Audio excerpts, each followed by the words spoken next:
Hello and welcome to this first broadcast in 2025 of Caring for Me, Caring for You, a thought and a prayer for the week. I'm so glad to have you with me. I hope that your holidays have been wonderful. Mine has been with all the things that life does bring to it. It was a time of celebration and a time of joy and a time of reflection, and it was a time also to spend time with grief because several persons who were very dear to me passed away during this season. And that's not an uncommon thing to happen. It is life. And in the world of family caregiving, that's one of the lessons we learn. We in America have not been successful in talking about the word death. We're so busy with life and winning and being ahead, and frankly, you see where it's gotten us. But life and death are two parts of one experience. And therefore, in caregiving, we come to understand that. Because as we are caring, while professional caregivers are working on curing, we are accepting things just as they are, and we are moving forward. But what does it teach us about? It teaches us once again to understand that we don't know the whole story and that we are indeed spiritual beings having a human experience. We are human and we are divine. I came across a book recently and I wanted to share it with you as we begin the new year. I like this. It said, you need 3 daily wins: a physical win, a mental win, mental or emotional win, and a spiritual win. Now, what do they suggest? And this is perfectly in keeping with what we have talked about so often as being physical, emotional, and spiritual being. Teilhard de Chardin has said we are spiritual beings having a human experience. We're not human beings trying to have a spiritual experience. Many of us in the 12-step program spent a lot of time trying to have a spiritual experience. Sadly, we were going after the wrong spirit. But the gift of recovery is we come to understand that we are a spiritual being having a human experience. And I'm not talking about a specific religion by any means. I am talking about the essence of who we are. That is the spirituality of who we are. That answers the question of who are we, whose are we, and what is our purpose here in life. Religion may be part of it, but it is about religion is about a series and a pathway of regulations and rules and practices. Those are religions, and they're wonderful. They are all pathways to one divine. Takes us time to understand that one, no question. But we are first aware of our human experience, and that's the physical and the emotional side of things. What are physical wins? Taking a walk, running, lifting, swimming. Oh, that's a great one for me. It is physical. That's, I often say two words I don't like: diet and exercise. So I say um, management and movement. Management of my intake of food for my physical body, and movement, which is exercise. Certainly has made a big difference in my life and getting me walking yet again. I have had that experience many times. What is the mental or the emotional? It's reading, it's writing, it's creating, it's learning. all of the pieces that go into developing our emotional response. What are spiritual wins? Time spent in prayer, however you understand that process. Meditating. And there are as many different ways to meditate as there are people listening to this broadcast and as there are people in this world. Studying. Perhaps it is theology. Growing. That's a spiritual experience. We talk about it very much in caregiving, that I pray that you will not go through a situation, whatever it might be, physical, emotional, or spiritual.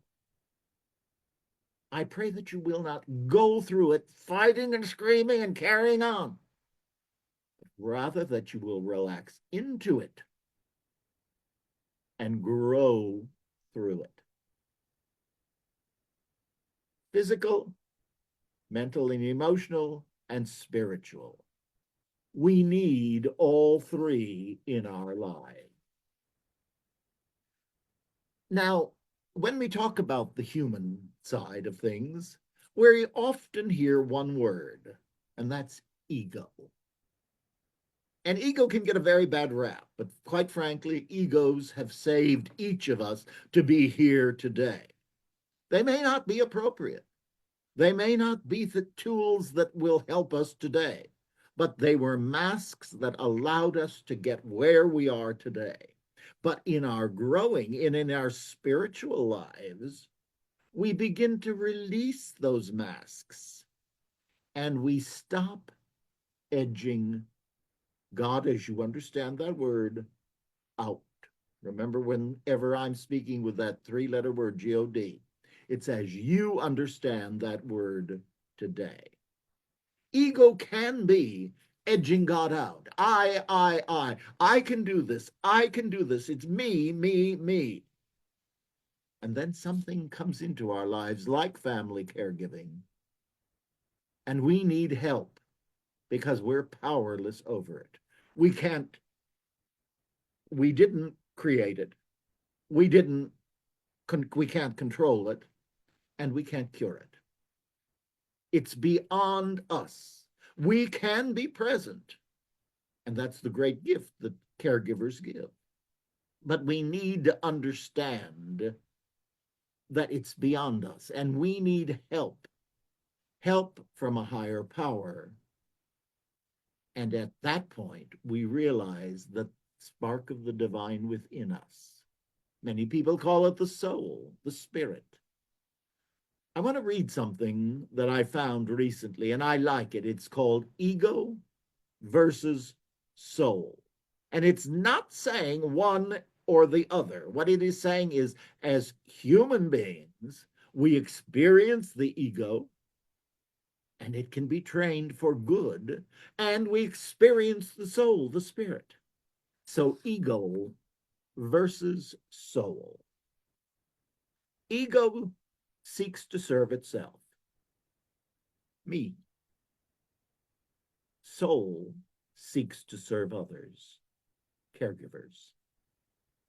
Ego seeks outward recognition. Soul seeks inner authenticity. Ego sees life as competition. Soul sees life as a gift. Ego seeks to preserve itself, fight to the end. Soul seeks to preserve others.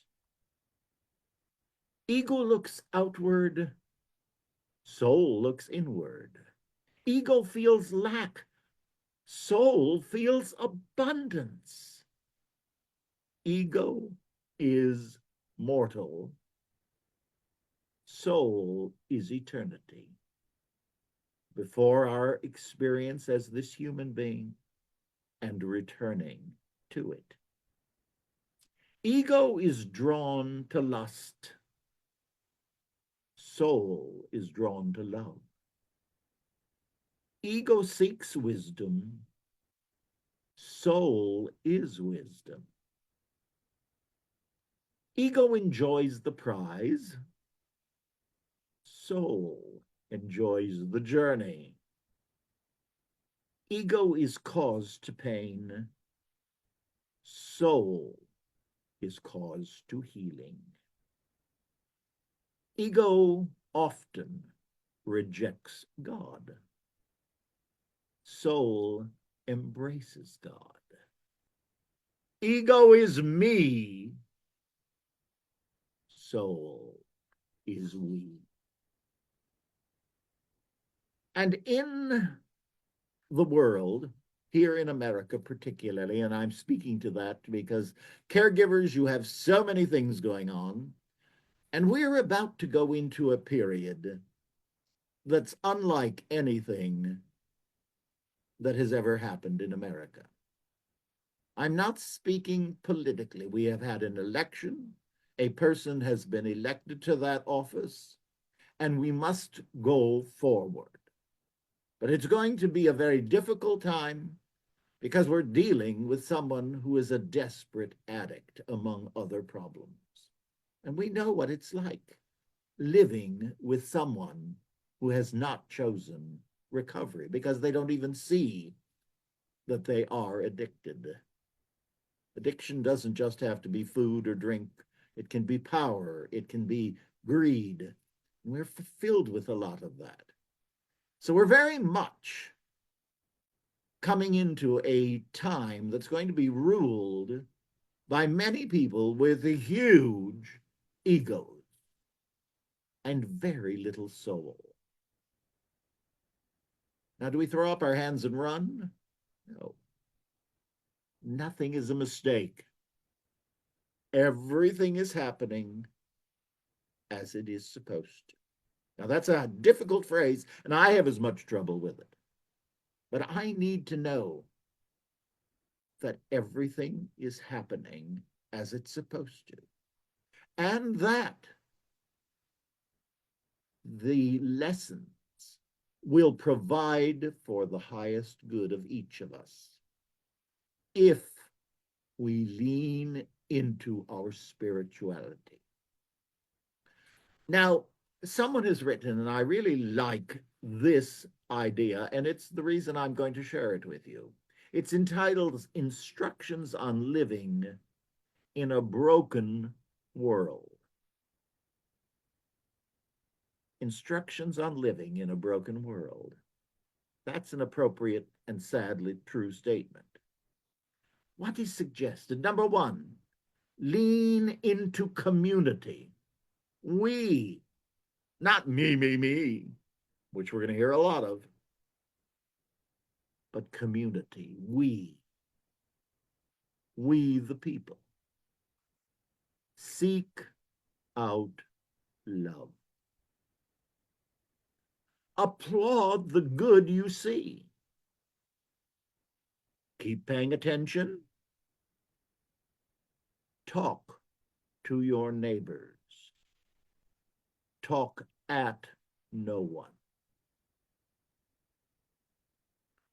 Dance to the music and embrace art. The arts have always been the soul that rises above the brokenness of the world. Look for love and small joys. Gratitude lists. Take breaths, take breaks, and relish in nourishing your body. Donate what you can. I like this. Linger at the dinner table with friends. Listen. Don't necessarily discuss.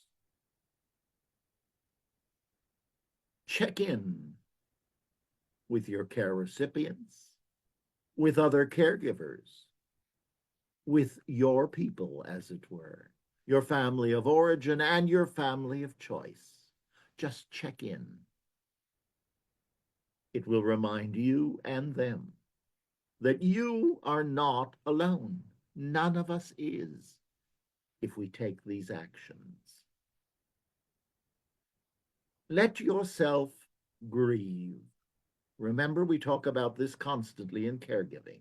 Grief is not something that is extracted from caregiving, but it is the ultimate piece of work for the caregiver.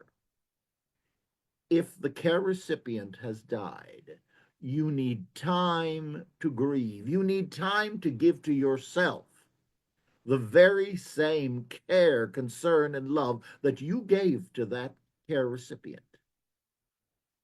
Now you need to give it to yourself.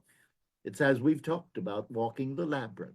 We finally get to the center of the labyrinth, and we're blessed to place the hand of our loved one in the hand of the divine. We kiss them goodbye, release, and begin to slowly walk back out of that labyrinth with all its twists and its turns, its emotional difficulties, with its tears, with its anger, with its frustration, with all the human emotions. But we continue to walk out, clinging to the spirit within, and remembering that the body dies, but the soul lives on. And we are not alone. Love never ends. And thus we come out from the labyrinth knowing that we want to love one another as deeply as possible. Yes, the storm is upon us, and we must and can hold on. Don't give up. We are here together. You are not alone. I am not alone. But we need to lean into communities, faith communities, 12-step communities, apartment house communities, senior citizen communities, communities, because I need you, and I pray that you need me.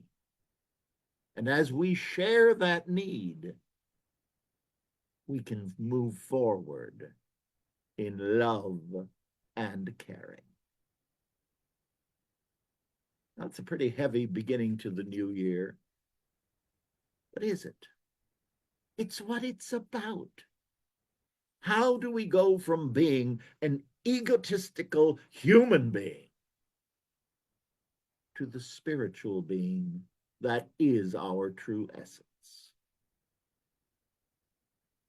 It's a journey. It's step by step.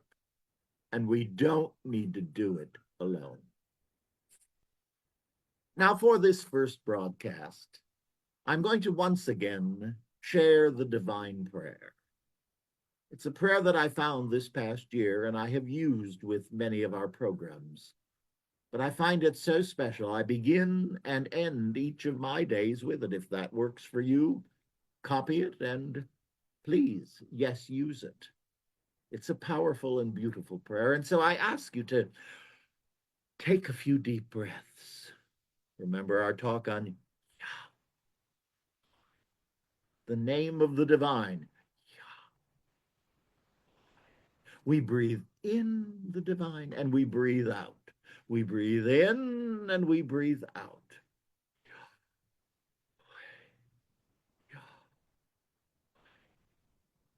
And we let that air go through our whole body, the divine, through every vein, every muscle, every molecule, every part of our being. Glorious source of all, in the gentle cadence of life's dance, from morning's first light to evening's soft trance, bless us with moments both humble and grand, and hold our endeavors in your gracious hand. For the blessings we see, the laughter, the joy, the moments so free, and for those unnoticed, silently sown in the background of life, quietly grown. Bestow upon us the gift of your sight, to recognize blessings hidden from light, in the kindness of strangers, in tears that cleanse, in challenges that guide, and love that mends. May our hearts be vessels overflowing with gratitude, void of any wrestles. For the abundance you give, both big and small, remind us to cherish, to honor them all. Grant us the wisdom to share and extend these blessings we receive as both giver and friend, to amplify goodness, to be your hand's extension, spreading love, hope, and joy without apprehension. In the canvas of life, as blessings unfold, let gratitude paint stories brilliantly bold. And may every heart beat, each breath that we take, be a symphony of thanks for the blessings you make. Amen. And it is so. Thank you for being with me this morning, and I look forward to being with you each week. And as we always say, onward in love and caregiving. Namaste.